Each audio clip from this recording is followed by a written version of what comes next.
I've performed at that's in this area. They need a name, and that's what they chose.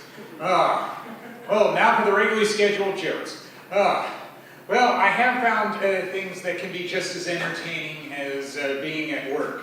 It's called taking the light rail to and from work.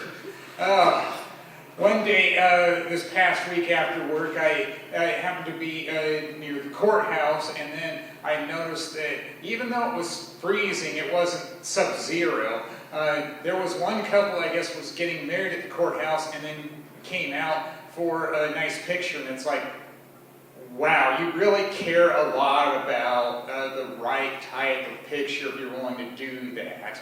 And then I noticed when they went back inside that the bride was given a winter coat to put on. It's like, oh, okay, now that makes more sense. They weren't outside for long, but I mean, the fact that they were outside at all, it's like, whoa.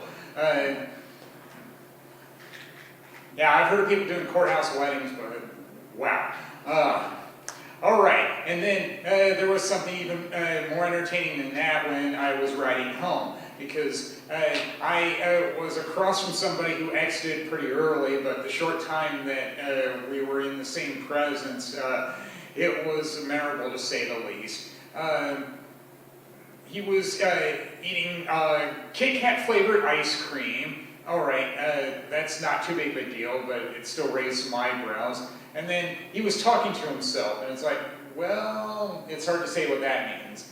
He either is crazy, or he wants people to think he is, so then people leave him alone. Especially some of the things he had to say, like he wanted to run a contest for Savage Man of the Year, but he couldn't win because he won last year. And it's like, okay.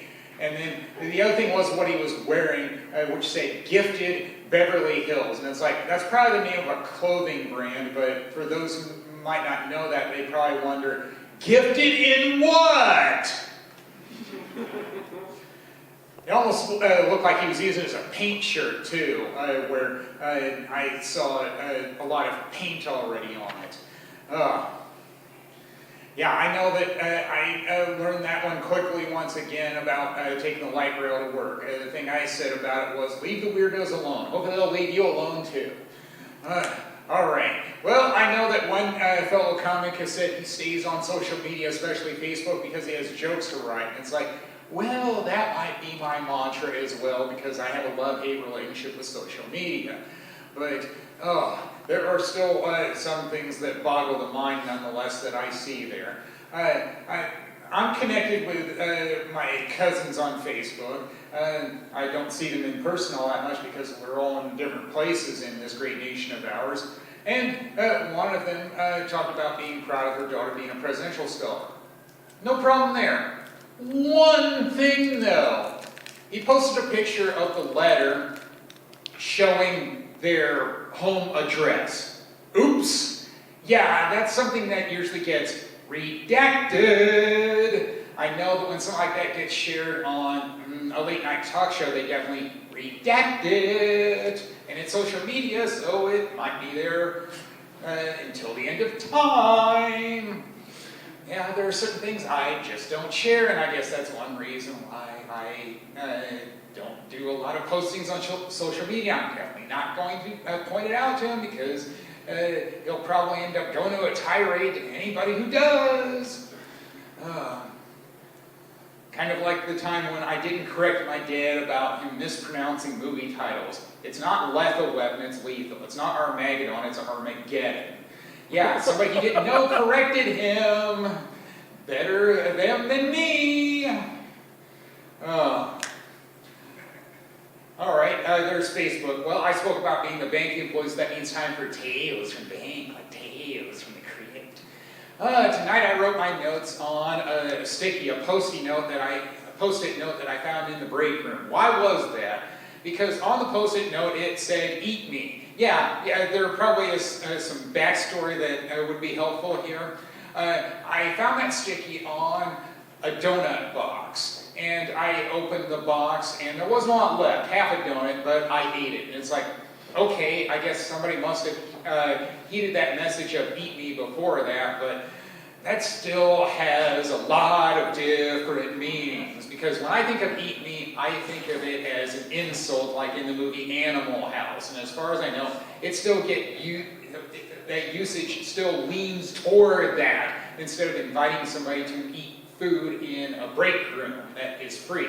I just figured it would be just as good to put free on it, or please eat, instead of eat me.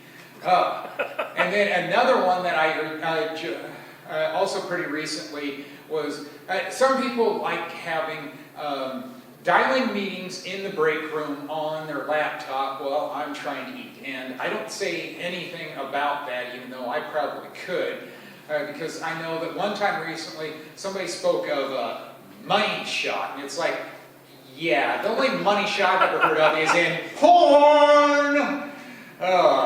What it is in corporate America at a bank is beyond me, but I'm not going to ask her that because it's none of my damn business. I think it still goes back to not understanding the more common usage.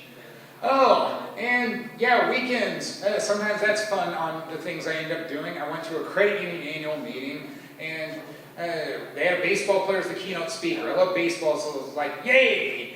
And then also this weekend I went to the Trial and Cinema and saw a documentary. Shocking! I'm a history major. Of course I love documentaries. It was America, Everything You've Ever Dreamed of. And they had a helpline operator, a segment on it. It's like, yeah, I can relate to that doing call center work. Because I know there are times where people just want somebody to talk to. That's how it was with me. And I had to say, I'm just your average Joe to this dude. We probably don't like the same sports teams because I was living in Illinois then, you're in New Jersey.